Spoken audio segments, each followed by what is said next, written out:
In the ancient land of Uz, there lived a man whose name was Job. He was not just wealthy beyond measure, but he was righteous in a way that caught the attention of heaven itself. Job owned 7,000 sheep that covered the hillsides like white clouds, 3,000 camels that formed caravans stretching to the horizon, 500 yoke of oxen that could plow fields as far as the eye could see, and 500 donkeys carrying goods across trade routes that connected distant lands. Thousands of servants managed his vast empire, making him the greatest man in all the East. But Job's greatest treasures were not his flocks or his gold. He had 7 sons and 3 daughters, and they lived together in harmony and love. The sons would take turns hosting feasts, inviting their sisters to join them, and their laughter would echo across Job's lands. After each celebration, Job would rise early in the morning and offer burnt offerings for each of his children, thinking to himself, "Perhaps my children have sinned and cursed God in their hearts." This he did continually, for Job feared God with a reverence so deep it shaped every moment of his life. Job's days began before dawn. He would walk through his vast estates, checking on his flocks, speaking with his servants, ensuring that every person under his care was treated with kindness and justice. When strangers came to his gates, Job welcomed them. When the poor cried out for help, Job's hand was the first to reach into his purse. When widows wept for their dead husbands, Job became like a father to their children. His reputation for righteousness spread beyond his own lands, and people would travel great distances just to seek his wisdom and counsel. In the evening, Job would gather his family around him. He would tell them stories of God's faithfulness, teach them the ways of righteousness, and pray over them with a father's tender heart. His wife would watch him with admiration, seeing in her husband a man who truly walked with God. His children would listen with respect, knowing that their father's words came not from mere tradition, but from a heart that genuinely knew the Almighty. Job lived in perfect balance. His wealth grew year after year, yet he remained humble. His influence expanded across nations, yet he never forgot the poor. His family prospered, yet they remained close to God and to each other. Job was living proof that a man could fear God and still enjoy the abundant blessings of life. But while Job lived his blessed life on earth, something extraordinary was taking place in the courts of heaven. The day came when the sons of God, the mighty angels who served before the throne of the Almighty, presented themselves before their Creator.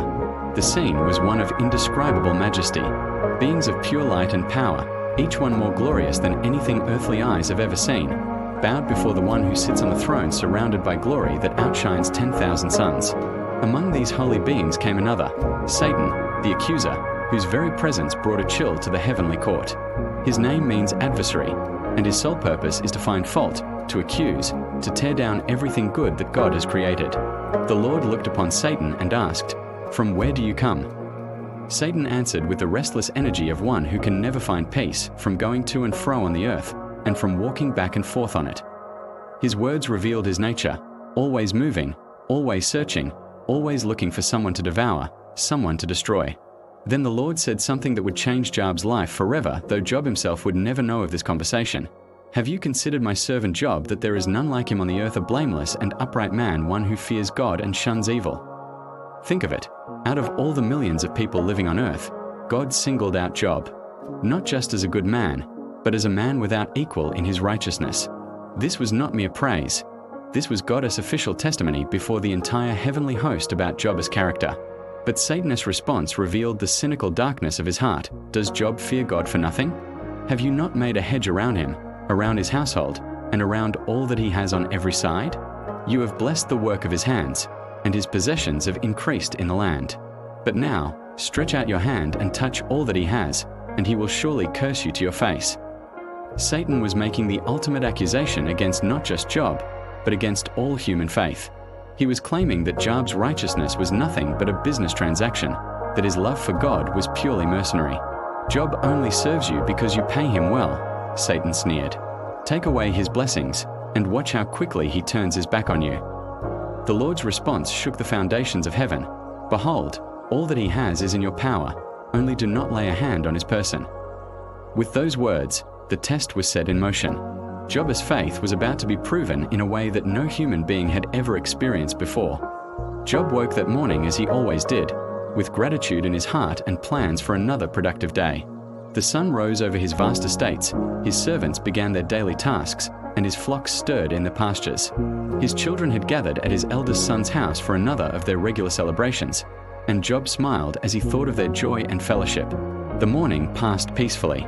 Job reviewed reports from his stewards, made decisions about his business affairs, and perhaps even planned the sacrifices he would offer the next morning for his children's spiritual protection. Everything was exactly as it should be in his well-ordered world. Then, in the space of a few terrible minutes, that world came crashing down. The first messenger came running across the fields, his clothes torn, his face streaked with tears and dust. Job saw him coming and felt the first stirring of unease in his heart. "My lord," the servant gasped, falling to his knees. The oxen were plowing and the donkeys feeding beside them. When the Sabaeans raided them and took them away, indeed they have killed the servants with the edge of the sword, and I alone have escaped to tell you. Before Job could even process this terrible news, before he could ask questions or send help, another messenger appeared, running with desperate urgency. "My lord," this second servant cried, "the fire of God fell from heaven and burned up the sheep and the servants, and consumed them, and I alone have escaped to tell you." Fire from heaven. Job's heart began to race. Two disasters within minutes of each other. His livestock disappearing, his faithful servants dead. But even as he struggled to comprehend what was happening, a third messenger arrived. "My lord," the third servant wailed, "the Chaldeans formed 3 bands, raided the camels and took them away, yes, and killed the servants with the edge of the sword, and I alone have escaped to tell you." 3 disasters. All his animals gone, the sheep burned by fire from above, the cattle and donkeys stolen by raiders, the camels taken by another band of thieves. Hundreds of his servants lay dead. His vast business empire was collapsing before his eyes. But Job had no idea that the worst was yet to come. As he stood there, reeling from the magnitude of his losses, trying to make sense of the catastrophe that had befallen him, a fourth messenger appeared on the horizon. This one moved differently than the others, with the slow, heavy steps of someone carrying unbearable news. Job's blood turned to ice as he recognized the servant's face, one of those who had been attending his children at the feast. "My lord," the messenger said, and his voice broke as he spoke, "your sons and daughters were eating and drinking wine in their oldest brother's house. And suddenly a great wind came from across the wilderness and struck the 4 corners of the house, and it fell upon the young people, and they are dead, and I alone have escaped to tell you." The words hit Job like physical blows. All 10 of his children, his 7 beloved sons and his 3 precious daughters, dead, killed when their brother's house collapsed on them during their celebration. The children he had prayed for that very morning, the ones he loved more than his own life, were gone forever. In one day, Job had lost everything. His vast wealth, accumulated over decades of hard work and God's blessing, was gone. His thousands of servants, many of whom he had known for years and treated like family, were dead. His business empire lay in ruins. And most devastating of all, every one of his children, the lights of his life, his legacy, his hope for the future, had perished in a single tragic moment. Any ordinary person would have collapsed under such overwhelming grief. Most people would have cursed God, blamed him for allowing such tragedy, perhaps even taken their own lives rather than face such unbearable loss. The natural human response would have been rage, despair, or complete breakdown. But Job was not an ordinary person. The Bible describes what happened next with simple, powerful words. Job arose and tore his robe, the ancient sign of overwhelming grief. He shaved his head, another expression of deep mourning. Then he fell to the ground and worshipped. Think of that image. A man who had just lost everything he held dear, falling not in despair but in worship. And from his lips came words that would echo through eternity. "Naked I came from my mother's womb, and naked shall I return there. The Lord gave, and the Lord has taken away. Blessed be the name of the Lord." The Bible specifically notes, in all this Job did not sin nor charge God with wrong. Job understood something profound in that moment of ultimate testing. Everything he had possessed, his wealth, his family, even his life, were gifts from God. He had entered this world with nothing, and anything he gained along the way was a blessing he had received, not something he had earned or deserved. If God chose to take those gifts away, that did not change God's essential goodness or worthiness of worship. In the heavenly courts, Satan's first accusation had been proven utterly false. Job's faith was not dependent on his circumstances. Even when everything was stripped away, his trust in God remained unshaken. But Satan was not finished with his assault. Again the day came when the sons of God presented themselves before the Lord, and Satan came also among them. The accuser stood before the throne, his first strategy having failed completely. The Lord said to Satan, "From where do you come?" And Satan answered as before, from going to and fro on the earth, and from walking back and forth on it. Then the Lord said to Satan, have you considered my servant Job, that there is none like him on the earth, a blameless and upright man, one who fears God and shuns evil? And still he holds fast to his integrity, although you incited me against him, to destroy him without cause. God was affirming Job's righteousness even more strongly now. Despite everything Satan had done to him, Job remained faithful, remained blameless, remained devoted to his Creator. But Satan made another, even more sinister accusation: skin for skin. Yes, all that a man has he will give for his life. But stretch out your hand now, and touch his bone and his flesh, and he will surely curse you to your face. Satan was claiming that while Job might endure the loss of his possessions and even his children, he would never endure physical suffering. Touch his own body, Satan sneered. Make him suffer personally, and then see how long his faith lasts. The Lord said to Satan, behold, he is in your hand, but spare his life. What followed was a nightmare of physical torment. Satan struck Job with painful boils from the sole of his foot to the crown of his head. These were not ordinary sores, but festering, oozing wounds that covered every inch of his body. The pain was constant and excruciating. The boils made him smell so terrible that people could not bear to be near him. His skin cracked and peeled. His breath became foul. Sleep became impossible. His appearance changed so dramatically that he became unrecognizable. Job, who had once worn fine clothes and lived in a palace, now sat among the ashes of the town dump, scraping his sores with a piece of broken pottery. The man who had once been honored and respected, who had sat in the gates as a leader and judge, now looked like a leper, like someone cursed by God himself. People who had once sought his counsel now crossed the street to avoid him. Children who had once run to him for blessing now threw stones at him from a distance. The mighty had fallen lower than anyone could have imagined. And then came the final blow to Job's heart. His wife, the woman who had shared his joys and his prosperity, who had given him his 10 beloved children, looked at him with disgust and said, do you still hold fast to your integrity? Curse God and die. She was essentially telling him to give up, to abandon his faith, to curse God and let God strike him dead rather than continue living in such misery. Even his closest earthly companion had lost faith in both God and in Job himself. But Job's response revealed the depth of his character. You speak as one of the foolish women speaks. Shall we indeed accept good from God, and shall we not accept adversity? The Bible records again, in all this Job did not sin with his lips. Job understood that faith means trusting God in the bad times as well as the good times. If we only praise God when life goes well, then we are not really trusting God. We are trusting our circumstances. True faith holds fast even when everything falls apart. When Job's 3 friends heard of all the adversity that had come upon him, they came to mourn with him and to comfort him. Eliphaz the Temanite, Bildad the Shuhite, and Zophar the Naamathite were probably wealthy, influential men who had known Job in his days of prosperity. They had traveled from distant lands to be with their friend in his time of need. But when they saw Job from afar, they scarcely recognized him. The man who had once been the picture of health and prosperity was now so disfigured by disease, so wasted by suffering, that he looked like a completely different person. They lifted their voices and wept aloud, tore their own robes in sympathy, and sprinkled dust on their heads toward heaven.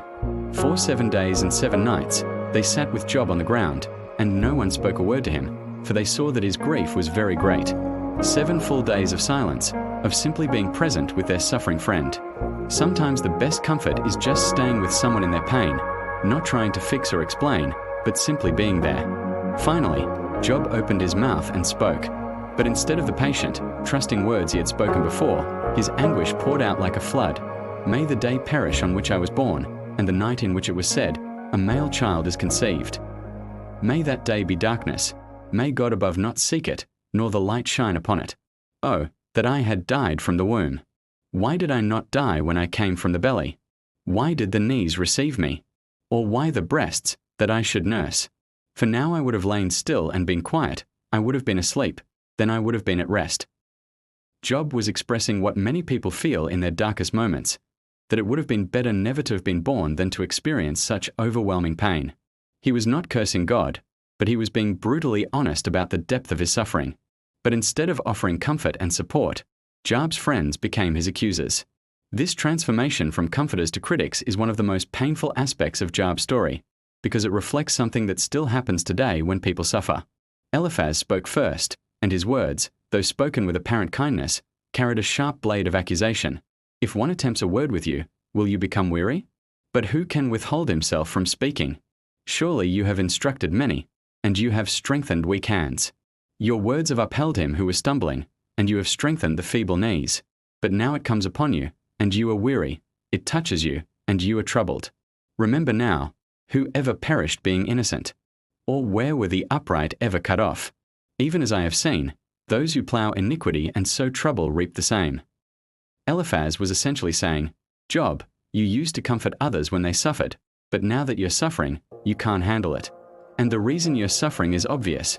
Innocent people don't perish. You must have done something wrong. Bildad was even more direct in his accusation. How long will you speak these things, and the words of your mouth be like a strong wind?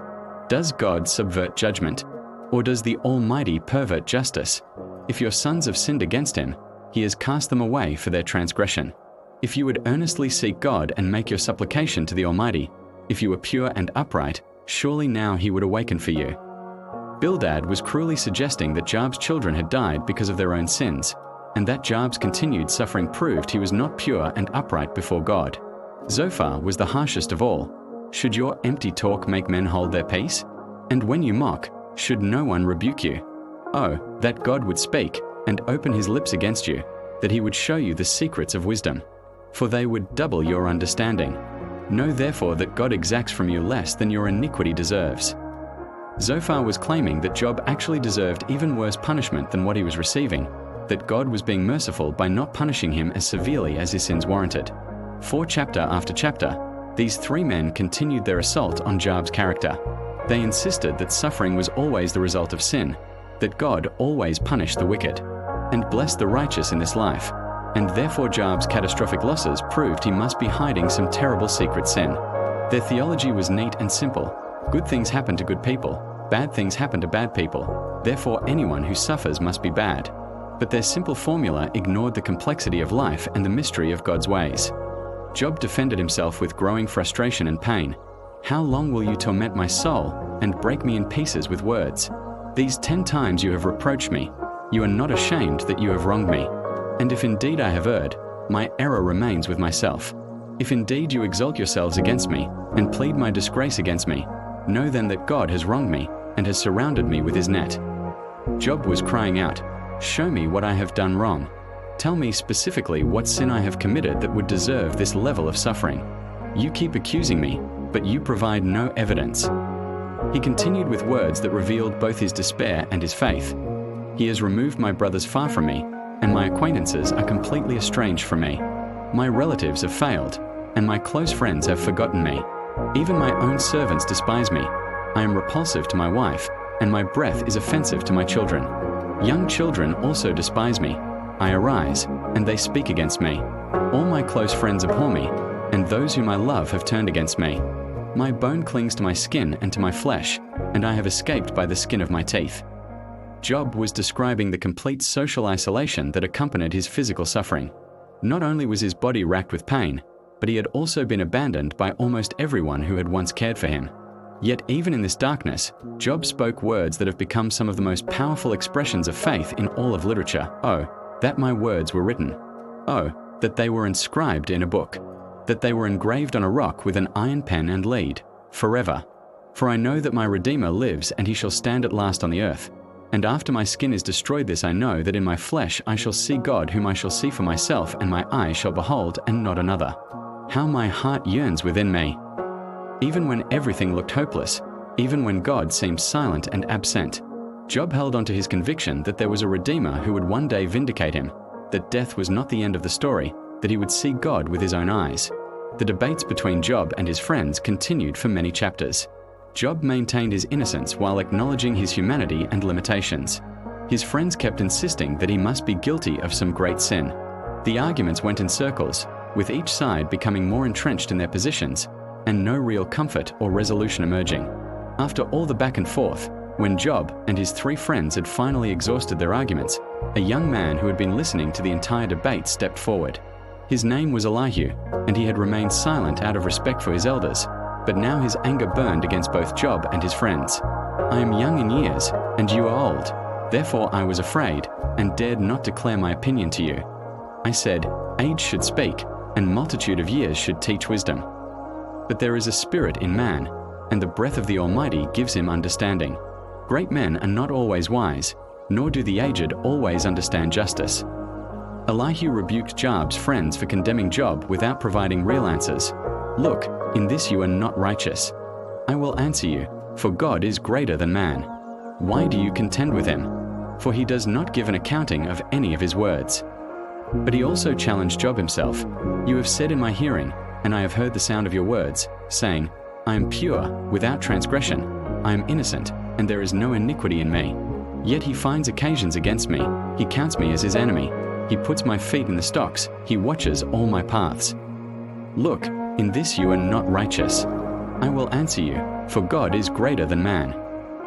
Elihu's central message was that God is sovereign and does not owe human beings explanations for his actions.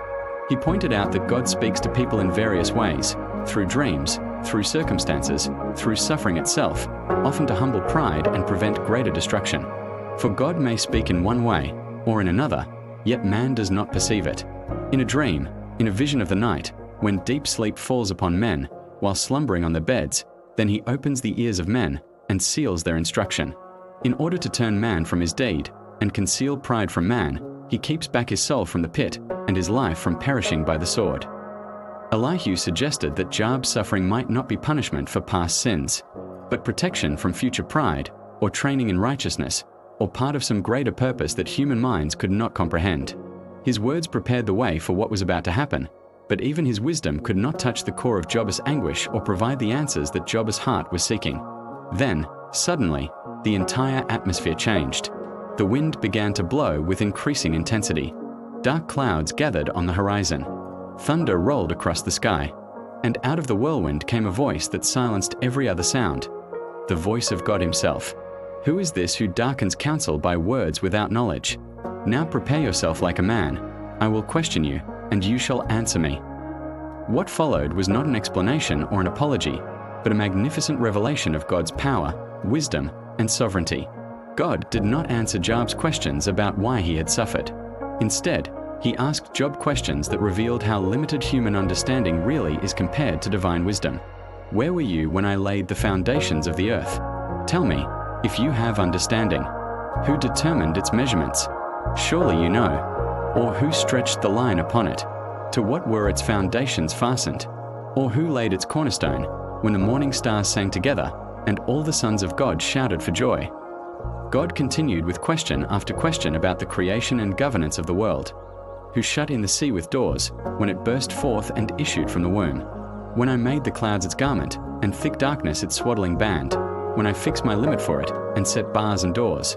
When I said, this far you may come, but no farther, and here your proud waves must stop? Have you commanded the morning since your days began, and caused the dawn to know its place, that it might take hold of the ends of the earth, and the wicked be shaken out of it? Have you entered the springs of the sea? Or have you walked in search of the depths? Have the gates of death been revealed to you? Or have you seen the doors of the shadow of death?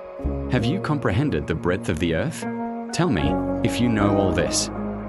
The questions went on and on, each one more overwhelming than the last, each one showing Job how small his perspective was, how limited his understanding, how vast the gap between human knowledge and divine wisdom. Job was completely overwhelmed by this display of God's majesty. He realized that he had been asking questions about things far too wonderful for him to understand, demanding explanations for matters that were beyond human comprehension. Behold, I am vile. What shall I answer you? I lay my hand over my mouth. Once I have spoken, but I will not answer. Yes, twice, but I will proceed no further. But God was not finished. He continued with even more overwhelming descriptions of his power, including detailed accounts of two mighty creatures, Behemoth and Leviathan, that represented the ultimate expressions of wild, untamable power under God's control. Finally, Job could no longer remain silent. The man who had demanded answers, who had insisted on his innocence, who had challenged God's justice, was completely broken before the revelation of God's infinite greatness. I know that you can do everything, and that no purpose of yours can be withheld from you. You asked, who is this who hides counsel without knowledge? Therefore I have uttered what I did not understand, things too wonderful for me, which I did not know. "Listen, please, and let me speak." You said, "I will question you, and you shall answer me." And then Job spoke the words that changed everything. "I have heard of you by the hearing of the ear, but now my eye sees you. Therefore I abhor myself, and repent in dust and ashes." This was not merely an apology, it was a transformation. Job realized that there is a vast difference between knowing about God and actually encountering God personally. He had heard about God's greatness all his life, but now he had experienced it directly. And that encounter changed his entire perspective on his suffering, his questions, and his relationship with the Almighty. Job understood now that the issue was not whether he could understand God's ways, but whether he could trust God's character. He saw that God's wisdom was so far beyond human wisdom that his questions had been like a child demanding that an adult explain quantum physics. The questions themselves revealed how little he truly understood about the nature of reality and the complexity of God's governance of the universe. After Job humbled himself before God, the Lord turned his attention to Eliphaz, Bildad, and Zophar, the three friends who had spent so much time and energy accusing Job of hidden sin. "My wrath is aroused against you and your two friends, for you have not spoken of me what is right, as my servant Job has. Now therefore, take for yourselves 7 bulls and 7 rams, go to my servant Job, and offer up for yourselves a burnt offering, and my servant Job shall pray for you. For I will accept him, so that I may not deal with you according to your folly, because you have not spoken of me what is right, as my servant Job has." The irony was stunning. The friends who had accused Job of sin and insisted that he needed to repent were the ones who actually needed forgiveness. The man they had claimed was being punished by God was actually God's faithful servant, and now he was being asked to intercede for them. Job's friends had been guilty of the very thing they accused Job of. They had spoken wrongly about God. Their neat theological formulas had completely missed the complexity of God's ways and the mystery of suffering in a fallen world. Then came the moment that vindicated everything Job had suffered and endured. The Lord restored Job's losses when he prayed for his friends. Not before he prayed for them, but when he prayed for them. This act of intercession, of seeking God's blessing on the very people who had wronged him, marked the turning point in Job's restoration. Indeed, the Lord gave Job twice as much as he had before. Where he had once owned 7,000 sheep, now he owned 14,000. His 3,000 camels became 6,000. His 500 yoke of oxen became 1,000. His 500 donkeys became 1,000. His wealth was restored beyond his wildest dreams. But the restoration was not merely material. All Job's brothers and all his sisters and all those who had been his acquaintances before came to him and ate food with him in his house. The people who had probably avoided him during his suffering, who had whispered behind his back and wondered what terrible thing he had done to deserve such calamity, now came to celebrate with him and comfort him concerning all the adversity that the Lord had brought upon him. Each person also gave him a piece of money and each a ring of gold, contributing to his restoration and showing their renewed respect and affection for him. The Lord also gave Job 7 more sons and 3 more daughters. The Bible specifically records the names of his daughters, Jemimah, Keziah, and Keren-Happuch, and notes that in all the land were found no women so beautiful as the daughters of Job. More significantly, their father gave them an inheritance among their brothers, which was revolutionary for that culture and showed how Job's encounter with God had expanded his understanding of justice and equality. Job lived 140 years after his restoration and saw his children and grandchildren for 4 generations. The Bible says he died, old and full of days, surrounded by a vast family and unimaginable blessing. The man who had sat in ashes scraping his sores with a piece of broken pottery lived to become a great-great-grandfather, witnessing the births and growth of dozens of descendants, seeing his name and legacy carried forward through multiple generations. But the deepest meaning of Job's story is not found in his restoration, remarkable as it was. The true significance lies in what Job learned about the nature of faith, the character of God, and the mystery of suffering in a world where God is sovereign but evil is still permitted to cause pain. Job discovered that faith is not about getting answers to all our questions, but about trusting the character of the one who has all the answers. He learned that God's ways are higher than human ways, that divine wisdom operates on a level far beyond human comprehension, and that sometimes the very experiences that seem to contradict God's goodness are actually part of a larger story that human minds cannot grasp. Most importantly, Job learned the difference between knowing about God and knowing God personally. All his life, he had heard about God's power and greatness, but through his suffering and through God's revelation from the whirlwind, he came to see God with his own eyes, to experience God's presence in a way that transformed his understanding of everything. Job's story teaches us that it is not wrong to grieve, not wrong to question, not wrong to feel overwhelmed by circumstances we cannot understand or control. God does not condemn honest struggle with suffering or sincere wrestling with difficult questions about His justice and goodness. But Job's story also teaches us that there is something greater than getting answers to our questions. There is encountering the God who is bigger than our questions, wiser than our wisdom, and more loving than we can imagine, even when His love is expressed in ways we cannot comprehend.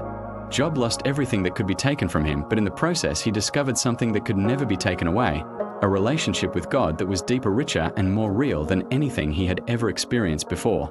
And in the end, that discovery was worth more than all his wealth, more precious than all his former blessings, more valuable than all the answers he had once demanded. Thank you so much for watching. I hope you enjoyed this video. If you did, kindly give us a like, leave us a comment, and subscribe to our channel to get notified as soon as we post stories like this. Bye.